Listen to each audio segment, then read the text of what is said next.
फरवरी में चुनाव है, मार्च में नतीजे आ जाएंगे।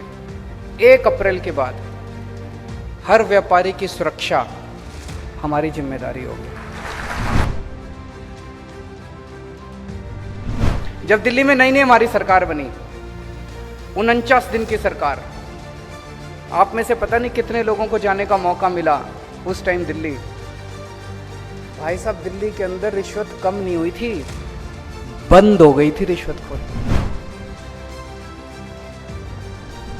मेरे को कुछ करने की जरूरत नहीं पड़ी, अपने आप पूरे 49 दिन की सरकार थी। 49 दिन में जितनी शिकायतें आई, 32 अफसरों को मैंने जेल भेज दिया।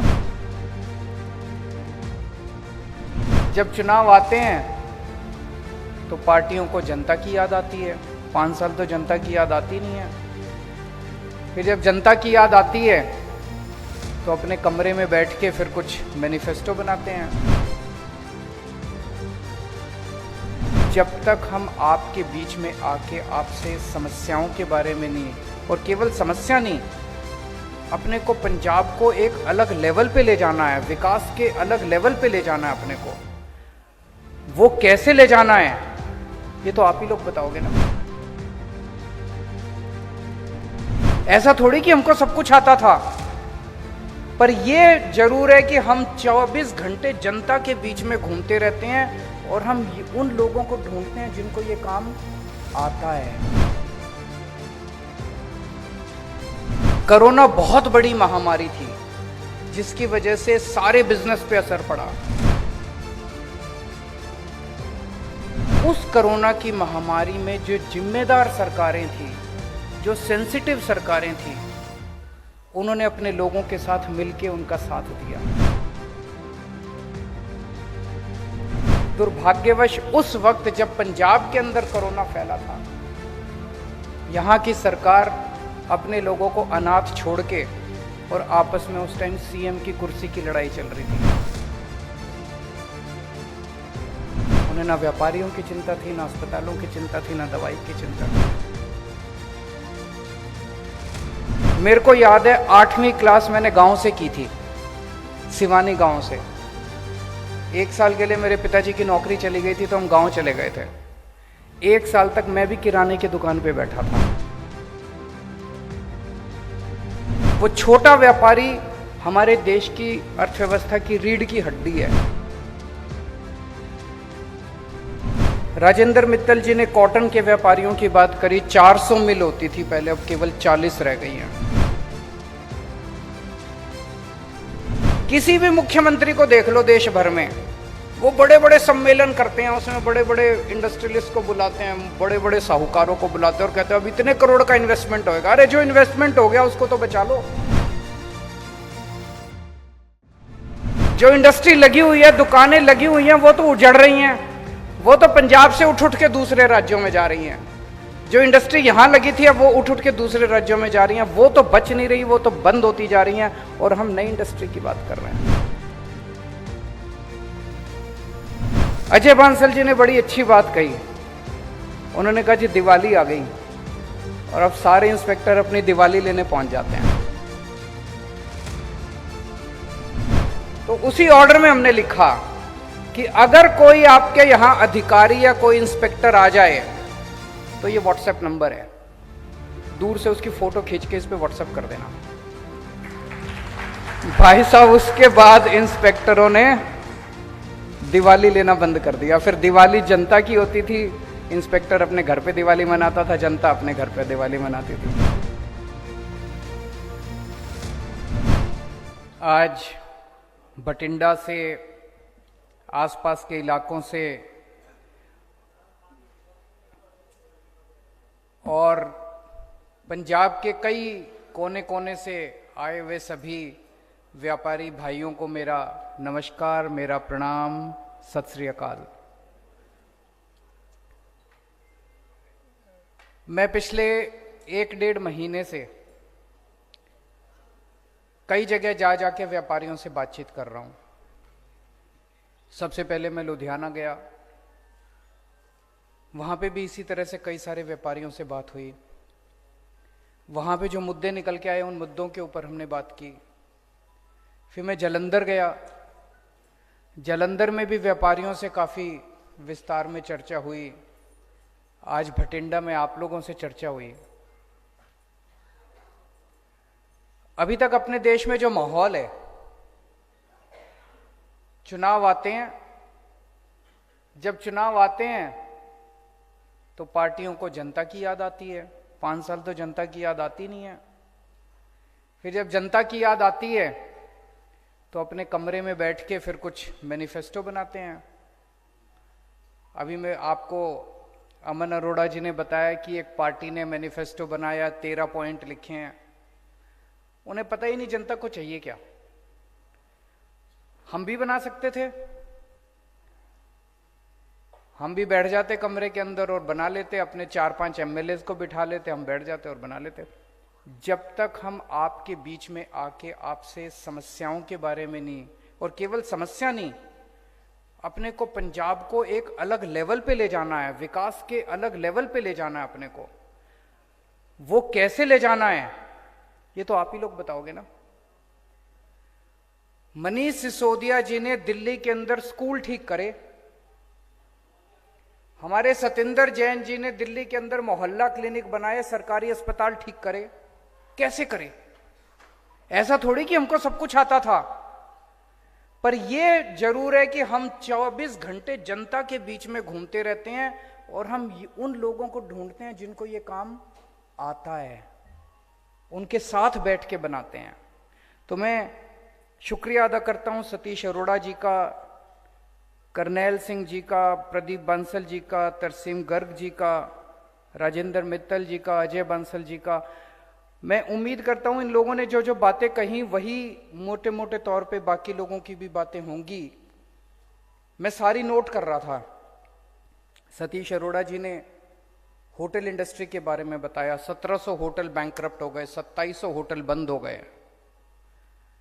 कोरोना बहुत बड़ी महामारी थी जिसकी वजह से सारे बिजनेस पे असर पड़ा। उसका तो कुछ कर नहीं सकते थे, पूरी दुनिया के अंदर महामारी थी।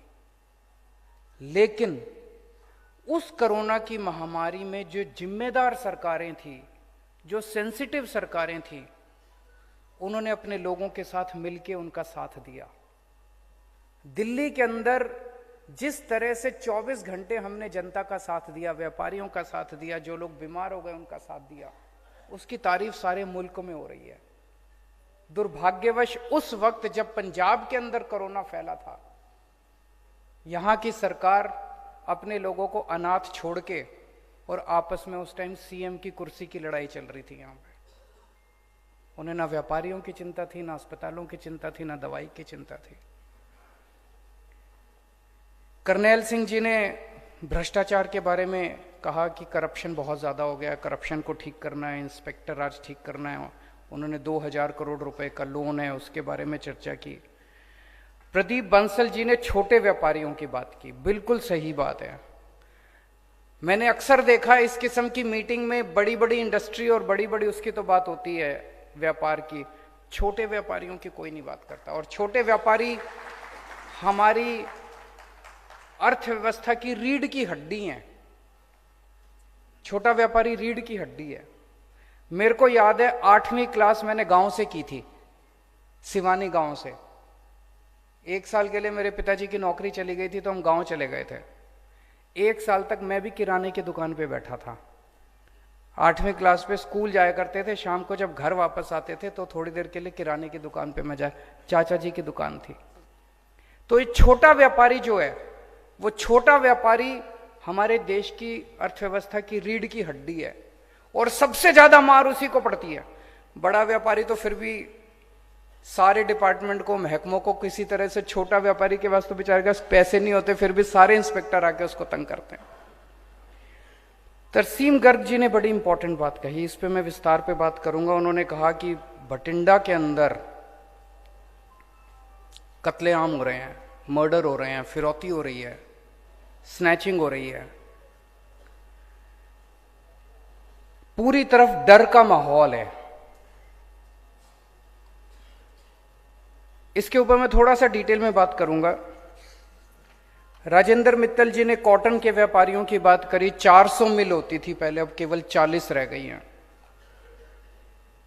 और अजय बंसल जी ने भी वही कहा कि पहले एग्जिस्टिंग इंडस्ट्री को तो बचा लो, जो भी आता है। मैं ये बड़ी अच्छी बात आज निकल के आई है, किसी भी मुख्यमंत्री को देख लो देश भर में, वो बड़े बड़े सम्मेलन करते हैं, उसमें बड़े बड़े इंडस्ट्रियलिस्ट को बुलाते हैं, बड़े बड़े साहूकारों को बुलाते हैं और कहते हैं अब इतने करोड़ का इन्वेस्टमेंट होएगा। अरे जो इन्वेस्टमेंट हो गया उसको तो बचा लो। नहीं, जो इंडस्ट्री लगी हुई है, दुकानें लगी हुई हैं, वो तो उजड़ रही हैं, वो तो पंजाब से उठ उठ के दूसरे राज्यों में जा रही हैं। जो इंडस्ट्री यहां लगी थी अब वो उठ उठ के दूसरे राज्यों में जा रही हैं, वो तो बच नहीं रही, वो तो बंद होती जा रही हैं, और हम नई इंडस्ट्री की बात कर रहे हैं। अजय बांसल जी ने बड़ी अच्छी बात कही, उन्होंने कहा जी दिवाली आ गई और अब सारे इंस्पेक्टर अपनी दिवाली लेने पहुंच जाते हैं। ये दिल्ली में भी होता था। मेरे को याद है 2 साल पहले दिवाली के टाइम कई सारे व्यापारी हमारे पास आए, मैं और मनीष सिसोदिया जी थे। उन्होंने आके कहा जी आप कहते हो हमने इंस्पेक्टर आज खत्म कर दिया, ये दिवाली के टाइम पे आपके इंस्पेक्टर आ रहे हैं हमारे पास। तो हमने लिखित आदेश पारित कर दिया कि कोई भी डिपार्टमेंट का कोई भी अधिकारी किसी भी दुकान पे दिवाली के टाइम पे नहीं जाएगा। लेकिन ऑर्डर कौन मानता? ऑर्डर तो कोई मानता नहीं है। आप जितने मर्जी ऑर्डर पास कर दो, इंस्पेक्टर को दुकान में जाने से कौन रोक सकता है? तो उसी ऑर्डर में हमने लिखा कि अगर कोई आपके यहां अधिकारी या कोई इंस्पेक्टर आ जाए तो ये व्हाट्सएप नंबर है, दूर से उसकी फोटो खींच के इस पे व्हाट्सएप कर देना। भाई साहब, उसके बाद इंस्पेक्टरों ने दिवाली लेना बंद कर दिया। फिर दिवाली जनता की होती थी, इंस्पेक्टर अपने घर पे दिवाली मनाता था, जनता अपने घर पे दिवाली मनाती थी। तो इंस्पेक्टर राज खत्म करना हमको आता है, और इंस्पेक्टर राज खत्म करने की हमारी नीयत है, क्योंकि हमारी नीयत साफ है। अगर नीयत खराब हो तो अखबार में बड़े बड़े ऐड तो निकलते हैं, लेकिन इंस्पेक्टर आज खत्म नहीं होता। बातें बड़ी बड़ी होता नहीं है। मेरे पास मैं कल शाम को भटिंडा पहुंच गया था। मेरे पास कल कुछ व्यापारी आए शाम को मिलने के लिए। उन्होंने भी यही बात कही, बोले जी पिछले कुछ दिनों में 4 मर्डर हो चुके हैं भटिंडा में। पूरी तरफ चारों तरफ फिरौतियों का माहौल है, व्यापारी डरा हुआ है, स्नैचिंग हो रही है। शाम अगर कोई घर से बाहर निकलता है तो चारों तरफ देखता है कि कोई मेरा पीछा तो नहीं कर रहा। एक जोजो टैक्स करके भी है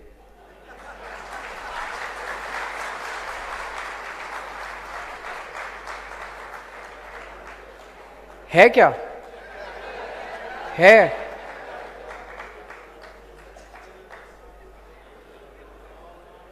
तो दोस्तों, ऐसे माहौल में व्यापारी अपना व्यापार कैसे करेगा? ऐसे माहौल में तो व्यापारी अपना व्यापार नहीं कर सकता। अब आप सोचो, अगर आप अपने एसी कमरे में बैठ के अगर मैनिफेस्टो बना देते तो इस जोजो टैक्स का कैसे पता चलता? जोजो टैक्स तो तभी पता चलता है जब आप लोगों के बीच में आते हैं हम लोग। तो आज 2 ऐलान करके जा रहा हूं मैं, और जैसा मैं अक्सर कहता हूं कि मैं जो कहता हूं मैं बड़े सोच समझ के कहता हूं, पूरी कैलकुलेशन करके कहता हूं। 2 बड़े ऐलान करके जा रहा हूं। पहला, हमारी सरकार बनेगी, फरवरी में चुनाव है, मार्च में नतीजे आ जाएंगे। 1 अप्रैल के बाद हर व्यापारी की सुरक्षा हमारी जिम्मेदारी होगी।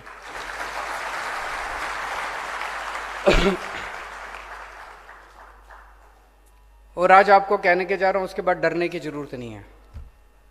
ऐसी व्यवस्था पैदा करेंगे, जैसा मैंने कहा, मनीष सिसोदिया जी ने बस व्हाट्सएप नंबर दे दिया। उस व्हाट्सएप नंबर को देने की जरूरत थी, उसके बाद किसी की हिम्मत नहीं हुई, किसी इंस्पेक्टर की हिम्मत नहीं हुई। एक और मैं आपको बताता हूं, इसको पंजाब में भी लागू करेंगे। दिल्ली में इन्होंने हमको करने नहीं दिया, शुरू में हमने किया था। जब दिल्ली में नई नई हमारी सरकार बनी, 49 दिन की सरकार, आप में से पता नहीं कितने लोगों को जाने का मौका मिला उस टाइम दिल्ली। भाई साहब, दिल्ली के अंदर रिश्वत कम नहीं हुई थी, बंद हो गई थी रिश्वतखोरी। मैंने सबको बोला, ऐलान कर दिया, होर्डिंग लगा दिए चारों तरफ कि अब अगर आपसे कोई रिश्वत मांगे मना मत करना, अपना मोबाइल फोन निकाल लेना, उसकी रिकॉर्डिंग कर लेना। और ये मेरा व्हाट्सएप नंबर है, पर्सनल व्हाट्सएप नंबर दे दिया, अपनी रिकॉर्डिंग करके और मेरे को भेज देना। अब तमाशा देखो, किसी दफ्तर में कोई जाता था, अफसर कुछ उसको कहता था, वो कहता था फोन निकालूं, फोन निकालूं। मेरे को कुछ करने की जरूरत नहीं पड़ी, अपने आप पूरे 49 दिन की सरकार थी, 49 दिन में जितनी शिकायतें आई 32 अफसरों को मैंने जेल भेज दिया। हड़कंप मच गया पूरे दिल्ली के अंदर, हड़कंप मच गया। अफसरों ने पैसे लेने बंद कर दिए, ट्रैफिक पुलिस के अंदर पैसे लेने बंद कर दिया, सबने सब। कोई ताकत देखो आम आदमी के अंदर कितनी बड़ी ताकत आ गई थी। लोग कहते थे फोन निकालूं, लेकिन जब हमारी 49 दिन की सरकार गई तो वो फिर सारे अधिकारी पहुंचे, बोले अब 4 गुना लेंगे तुमसे, बुलाओ अपने केजरीवाल को। लेकिन फिर आके दोबारा ठीक किया, फिर केंद्र सरकार ने हमारी एंटी करप्शन ब्रांच छीन ली, हम जो कर रहे थे वो कर नहीं पाए। लेकिन अब पंजाब फुल स्टेट है, पंजाब के अंदर ये सब लागू करेंगे, हमको करना आता है। तो सबसे पहली चीज, हर व्यापारी को सुरक्षा हमारी जिम्मेदारी है, हर व्यापारी को सुरक्षा देंगे। डरने की जरूरत नहीं है, डर डर के व्यापार नहीं करना, खूब तरक्की करो। आजकल एक व्यापारी सोचता है यार ज्यादा व्यापार बढ़ गया तो फिर ये आ जाएंगे तंग करने के लिए, है कि नहीं है? वो सोचता है इतना जितना है इतना ही बना रहे, बच्चों की रोटी रोजी रोटी चलती रहे, ज्यादा बढ़ाने। अब ऐसा नहीं होगा। 1 अप्रैल के बाद आप तरक्की की अभी प्लानिंग कर लो सारी, कि 1 अप्रैल के बाद क्या करना है, सारे जने बैठ के प्लानिंग कर लो, बड़े बड़े प्लान बनाओ। हमें तरक्की चाहिए, अब किसी व्यापारी को तंग नहीं किया जाएगा। जितना ये लूट खसौट है ये बंद करेंगे, अपराधियों से सुरक्षा देंगे, आपसी भाईचारा करेंगे। किसी किस्म का बैर, किसी किस्म का नफरत ये नहीं होना चाहिए। आपसी भाईचारा होना चाहिए, अमन होना चाहिए, शांति होना चाहिए, कानून व्यवस्था अच्छी करेंगे। ये सब अगर ऊपर से इशारा चला जाए, कई जो अच्छे पुलिस वाले ना वो बताते हैं, कहते हैं जी जिस दिन पुलिस ठान ले कि हमें अपराध नहीं होने देना, बोले हमारा इंटेलिजेंस सिस्टम इतना तगड़ा है, 1 अपराध नहीं होगा शहर में अगर पुलिस ठान ले तो। और पुलिस की भी गलती नहीं है। पुलिस को कौन कहता है? जो टैक्स वाले कहते हैं। इशारा वहां से आता है। जब नीयत खराब होती है ऊपर बैठे वालों की कि पैसे इकट्ठे करके लाओ, पैसे इकट्ठे कर, फिर एसएचओ भी पैसे इकट्ठे करता है, फिर पुलिस वाला भी पैसे, इंस्पेक्टर भी पैसे इकट्ठे करता है। तो पहली चीज, हर व्यापारी को सुरक्षा देंगे। दूसरी चीज, जैसे दिल्ली में किया, पंजाब के अंदर भी हम आपको एक ईमानदार सरकार देंगे। ये बहुत बड़ी बात कह रहा हूं मैं। आज तक राजनीति के अंदर किसी ने ईमानदारी की बात करी नहीं थी, ईमानदार कोई बचा ही नहीं था। न पार्टी बची थी, न नेता बचे थे। भ्रष्टाचार की बातें होनी बंद हो गई थी, सारे ही भ्रष्टाचारी थे। कौन करेगा भ्रष्टाचार की बात? सारे ही चोर थे, सारे ही डकैत थे। पहली बार एक पार्टी आई है जो कह रही है कि दिल्ली के अंदर ईमानदार सरकार बनाई है, पंजाब के अंदर भी आपको एक ईमानदार सरकार देंगे। ये जितने भ्रष्टाचारियों के जाल हैं, भ्रष्टाचारी नेता, भ्रष्टाचारी अफसर, इनसे आपको मुक्ति दिलाएंगे। ये जो हफ्ते का सिस्टम है इससे मुक्ति दिलाएंगे, ये जो महीने का सिस्टम है इससे मुक्ति दिलाएंगे, इंस्पेक्टर राज से मुक्ति दिलाएंगे। करके दिखाया है। दिल्ली के अंदर रेड राज बंद कर दिया, इंस्पेक्टर राज बंद कर दिया। और उसके लिए पूरी व्यवस्था, जानबूझ के हम लोगों ने ऐसी व्यवस्था बना रखी है कि इंस्पेक्टर राज चलता रहे, पैसे इकट्ठे होते रहे। कानून बदलेंगे, रूल्स बदलेंगे, ऑर्डर बदलेंगे, व्यवस्था बदलेंगे, ताकि इंस्पेक्टर के पास पैसे लेने का कोई जरिया ही ना बचे।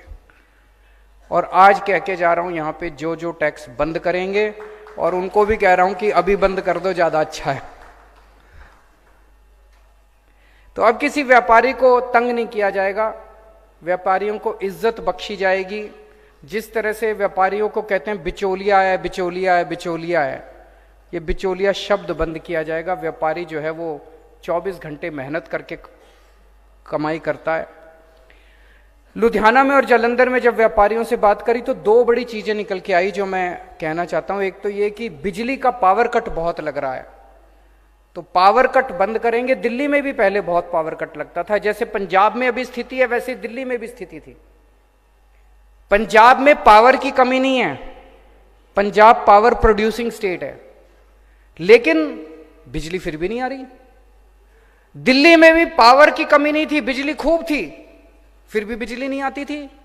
जब हमारी सरकार बनी पहली बार 7-7, 8-8 घंटे के 2014 में पावर कट लगा करते थे। दिक्कत क्या थी दिल्ली में? मैं समझता हूं पंजाब में भी शायद वही दिक्कत होगी, उसको स्टडी करेंगे। और दिल्ली में क्या दिक्कत थी कि जितनी तारें थी, ट्रांसफार्मर थी, पुराने हो चुके थे, गल गए थे। जब मर्जी कोई ट्रांसफार्मर फूक गया, जब मर्जी कोई ट्रांसफार्मर खराब हो गया, जब मर्जी कोई तार खराब हो गई। मैंने और सतिंदर जैन जो हमारे पावर मिनिस्टर हैं, हम दोनों ने मिलकर खड़े होकर 2.5 साल के अंदर, 2.5-3 साल के अंदर हमने सारे बदलवाए। आज दिल्ली के अंदर 24 घंटे बिजली आती है। तो दिल्ली के अंदर जैसे 24 घंटे बिजली करी, ऐसे ही पंजाब के अंदर बिजली देंगे आपको, 24 घंटे बिजली देंगे। और एक मुझे बताया गया कि वैट के रिफंड बहुत ज्यादा, पुराना जो वैट था तब के रिफंड पेंडिंग पड़े हैं। तो आप लोगों का पैसा सरकार के अंदर पड़ा हुआ है। ये सारे वैट के रिफंड 3 से 4 महीने के अंदर सरकार बनने के सारे वैट के रिफंड हम आपको दिलवाएंगे। सारी पार्टियों को व्यापारियों की याद आती है चुनाव के पहले। चुनाव के पहले क्यों याद आती है? सारी पार्टियों को व्यापारियों से पैसा चाहिए, मेरे को आपसे पैसा नहीं चाहिए। मैं आपको पंजाब की तरक्की में पार्टनर बनाने आया हूं, भागीदार बनाने आया हूं। हम मिलके तरक्की करेंगे, पंजाब की मिलके तरक्की करेंगे, डर का माहौल खत्म करेंगे, अच्छा माहौल पैदा करेंगे।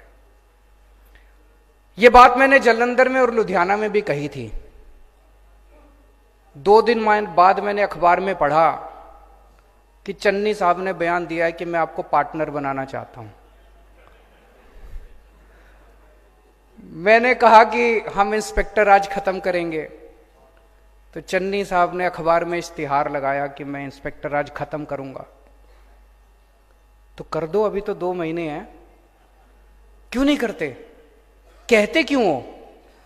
चन्नी साहब कह रहे हैं मैं इंस्पेक्टर राज खत्म करूंगा, करो ना, करते क्यों नहीं? नीयत नहीं है, नीयत खराब है। करना हो तो 2 महीने क्या, 49 दिन ही बहुत थे। 49 दिन के अंदर ऐसा करिश्मा करके दिखाया था दिल्ली के अंदर, पूरी दुनिया में चर्चा हुई थी। चन्नी साहब के पास तो 5 महीने मिले हैं उनको। अगर वो चाहें इंस्पेक्टर राज भी खत्म कर सकते हैं, इंडस्ट्री को पार्टनर भी बना सकते हैं, आपकी समस्याएं भी दूर कर सकते हैं। होगा नहीं। इसीलिए मैं कहता हूं आम आदमी को नकल करना आसान है, अमल करना मुश्किल है। अमल नहीं होता, अपनी बात पे अमल करना सीखो। कल हमने किसानों के साथ इसी तरह का डायलॉग किया, बहुत अच्छा रहा। किसानों से भी उनकी समस्याएं सुनी। और मैं समझता हूं कि पंजाब की अर्थव्यवस्था के, पंजाब के विकास के 2 पहिए हैं। एक पहिया है किसान और मजदूर, और दूसरा पहिया है व्यापारी और उद्योग। ये दोनों पहिए जब तक नहीं चलेंगे तब तक पंजाब का विकास नहीं हो सकता। ये दोनों पहिए मजबूत होने चाहिए, ये दोनों पहिए मिलके चलने चाहिए। इन दोनों को साथ मिला के चलाएंगे। जैसे दिल्ली के अंदर आज पूरे देश में कहीं चले जाओ, कल एक किसान ने खड़े होकर बोला जी मैं दिल्ली गया था, आपका स्कूल देखा, बड़े अच्छे स्कूल बना दिया आपने, आपके अस्पताल मोहल्ला क्लिनिक देखे, बड़े अच्छे बना दिया।